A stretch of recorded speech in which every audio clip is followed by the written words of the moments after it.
स्वागत करते हैं आप लोगों के आपके अपने चैनल सानू स्टडी 1998 पे।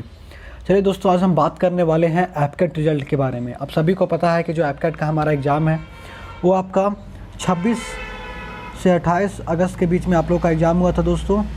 और इस बार जो है फर्स्ट टाइम नॉर्मलाइजेशन भी इसमें ऐड किया गया था कि नॉर्मलाइजेशन के हिसाब से बढ़ेगा, क्योंकि आप सभी को पता है कि जो हमारा एग्ज़ाम था वो हमेशा 2 शिफ्टें में हो रही थी हर दिन, यानी कि टोटल आपका 6 शिफ्ट हुए थे दोस्तों। एग्ज़ाम के लिए 6 शिफ्ट हुआ था, तो इससे एसएससी रेलवे वाला जो पैटर्न लगाया गया था वो लगाया गया था दोस्तों। चलिए सबसे पहले वीडियो को आगे बढ़ाते हैं। सबसे पहले मैं बात कर लूँ नॉर्मलाइजेशन के फैक्टर के बारे में दोस्तों, कि नॉर्मलाइजेशन से क्या असर पड़ने वाला है या नहीं असर पड़ने वाला है। देखिए दोस्तों, ये जो नॉर्मलाइजेशन लगाया गया है, नॉर्मलाइजेशन इससे पहले एसएससी रेलवे में इंट्रोड्यूस था दोस्तों, वहाँ पे इंट्रोड्यूस किया हुआ था सबसे पहले, ठीक है। एसएससी में तो बहुत सारा बवाल भी हुआ इसके कारण सीजीएल को लेके, क्योंकि किसी के नंबर बहुत ज़्यादा बढ़ रहे थे, किसी को कम नंबर हो रहे थे, ठीक है। अगर किसी का 180 है दोस्तों तो 180 से वो 120 पे पहुंच रहा था, कोई तो माइनस में भी नंबर गया दोस्तों, यहाँ से 160 से माइनस में भी बहुत सारे लोग गए थे। उसके साथ ही अगर कोई लड़का का नंबर 120 है तो उसका नंबर 170 180 तक भी गए थे दोस्तों। एक मैं बात कर रहा हूँ सीजीएल आपका 2019 का था, ये जो मार्कशीट में बात कर रहा हूँ 2019 का जो सीजीएल था मेंस में, उसमें ये दिक्कत हुई थी। तो बहुत सारे लोगों को दिक्कत था कि क्या सर हम लोग का भी एग्ज़ाम में ऐसा ही होगा जो एपकेट का पेपर ले रहा था। दोस्तों मैं बता दूं कि ऐसा नहीं होगा। मैं बात कर दूँ अगर रेलवे के लिए, जो कि रेलवे इस बार एनटीपीसी हुआ दोस्तों। आप सभी को पता है कि रेलवे इस बार एनटीपीसी का एग्ज़ाम हुआ। रेलवे एनटीपीसी एग्ज़ाम में दोस्तों ये सब कोई भी लफड़ा नहीं हुआ था। नॉर्मलाइजेशन वहाँ भी हुआ, बट वहाँ एक आपको बोला जा सकता है कि जो एग्ज़ाम का जो पैटर्न था, जो क्वेश्चन शीट था, वो लगभग लेवल में सेम था, किसी में कम बेसी था, क्योंकि अब सभी को पता है कि 7-7 फेज़ में एग्ज़ाम हो रहा है दोस्तों। तो उतना, और हर फेज़ में आपको 1 करोड़ लोगों का क्वेश्चन पेपर शीट करना है, तो आपको तो पेपर की थोड़ी बहुत चेंजेज आ जाएगी। इसमें किया गया था, बट इसमें मैक्सिमम 10 से 15 नंबर तक ही लोगों के बढ़े थे, ठीक है दोस्तों। कमा भी बहुत कम लोगों का था। तो क्या इसमें एपकेट में नॉर्मलाइजेशन का काम करेगा, फैक्टर काम करेगा? तो मैं बोल दूं दोस्तों कि नहीं, ये एपकेट में पेपर का नॉर्मलाइजेशन का फैक्टर ज़्यादा उलटफेर नहीं करने वाला। ऐसा नहीं है कि आप 130 मान रहे हैं तो आपका 170 स्कोर हो जाएगा, ऐसा नहीं है दोस्तों, ठीक है। मैं एक चीज़ आप लोगों को क्लियर कर दूं कि 130 से कभी 170 नहीं पहुंचेगा दोस्तों। अगर वही मैं बात करूं आपको कि क्या इसमें भी माइनस होगा, तो नहीं। इसका रीज़न देखिए क्या है, मैं आगे पेपर का जब लेवल बात करूंगा वहां पे बताऊंगा। तो एक चीज़ क्लियर कर लो कि इसमें नॉर्मलाइजेशन का फ़र्क नहीं पड़ेगा दोस्तों। मिनिमम 5 नंबर तक बढ़ेंगे, ठीक है, उससे ज़्यादा नहीं बढ़ने की उम्मीद है दोस्तों, ठीक है। चलिए मैं बात करूं कि मैं ये बात क्यों कर रहा हूं। सबसे पहले मैं बात कर लूं कि पेपर का लेवल क्या था, ठीक है दोस्तों। अगर मैं पेपर का लेवल के बारे में बात करूं कि पेपर का लेवल कैसा था, तो मैं बात कर लूं इस बार की। इस बार का जो पेपर था दोस्तों वो थोड़ा सा जो जीएस पेपर था, जीएस देखिए इसमें हमेशा से अलग टाइप का ही आ रहा था दोस्तों, ठीक है। जीएस इसमें से हमेशा आता है अलग टाइप का, लेकिन जो इस बार का जीएस पेपर था वो थोड़ी टफ़ की गई थी। मैं एक चीज़ आपको बोल दूं कि थोड़ी सी टफ़ की गई थी। वहीं बात करें अगर रीजनिंग के बारे में, तो रीजनिंग जो था दोस्तों इस बार का रीजनिंग हमारा जो था वो आपका इस बार का जो आपका नॉन वर्बल रीजनिंग हटा के वर्बल पूछा गया था, जिससे आपका टाइमिंग कंज्यूमिंग लिया जा रहा था, ठीक है दोस्तों।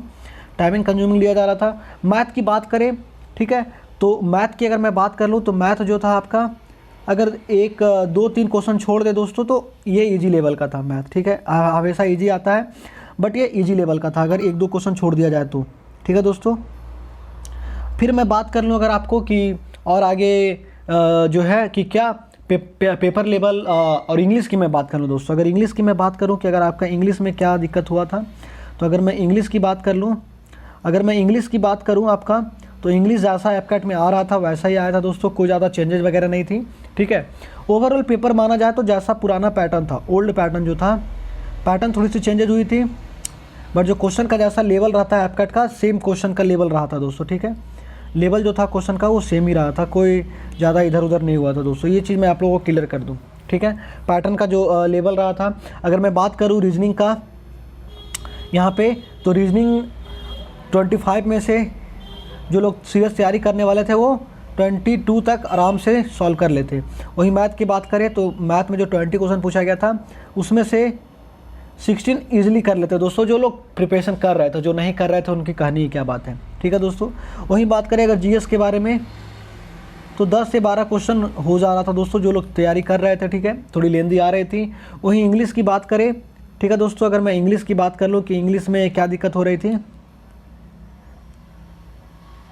तो अगर मैं इंग्लिश की बात करूँ दोस्तों, तो इंग्लिश में आप लोगों का जो था वो 20 क्वेश्चन हो जा रहे थे, ठीक है। 20 क्वेश्चन जो अच्छे से तैयारी किए थे 20 क्वेश्चन, और जो थोड़े से कम तैयारी करके आए थे दोस्तों वो भी 15 क्वेश्चन आराम से कर लेते थे, क्योंकि इसमें जो PQRS था, मतलब वर्ड अरेंजमेंट जो था, पैसेज वगैरह था, वो आप कर ले रहे थे।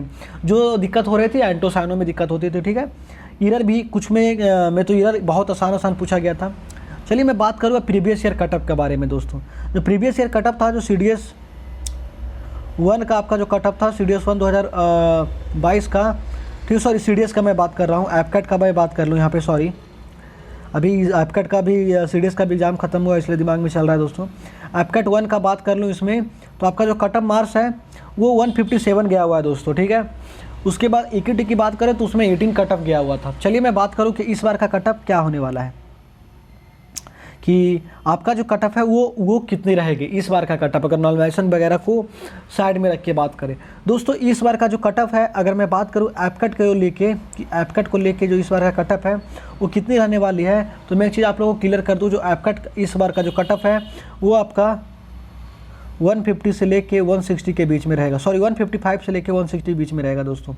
मैं क्यों बोल रहा हूँ ये बात आपको बता दूँ, क्योंकि लोगों को लगा होगा अक्सर क्वेश्चन पेपर ईजी होगा, लेकिन मैं एक चीज़ आप लोगों को बता दूँ कि पिछले 2 सालों से कटअप थोड़ी बढ़ रही थी। उसकी रीज़न ये थी कि लोग काम धंधा छोड़ दिए थे, क्योंकि लॉकडाउन लगा हुआ था, काम नहीं कर रहे थे, वो सिर्फ घर में तैयारी कर रहे थे, कॉलेज भी नहीं था, नो कॉलेज, ठीक है, कॉलेज भी नहीं था। ये भी एक थोड़ा सा फैक्टर काम करेगा दोस्तों, ठीक है। मेरे ही 2-3 दोस्त हैं, उनकी कॉलेज स्टार्ट हो चुकी थी, वो कॉलेज पे ध्यान दे रहे थे, जिसके कारण से उनका ध्यान भटक गया दोस्तों।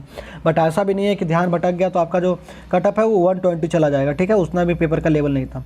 तो जो कटअप है आपका वो आपका 150 + 5, ठीक है, रहने वाला दोस्तों, इतना के बीच में रहेगा। ये नहीं कि इससे भी नीचे चला जाएगा, क्योंकि नॉर्मलाइजेशन होगा तो अगर 150 नंबर है तो आपका 155 तक, 152-55 तक स्कोर लिया आएगा, ठीक है दोस्तों। 160 से ज़्यादा कटअप नहीं जाने वाला है। अब बात करें रिजल्ट के बारे में कि सर इसका रिजल्ट कब आएगा, तो रिजल्ट के बारे में बात करें दोस्तों, तो सितंबर के लास्ट वीक तक आपका आ जाएगा दोस्तों, लास्ट वीक तक, ठीक है, लास्ट वीक तक आपका रिजल्ट आ जाएगा दोस्तों। मुझे उम्मीद है कि वीडियो पसंद आई होगी। Thank you so much, thank you.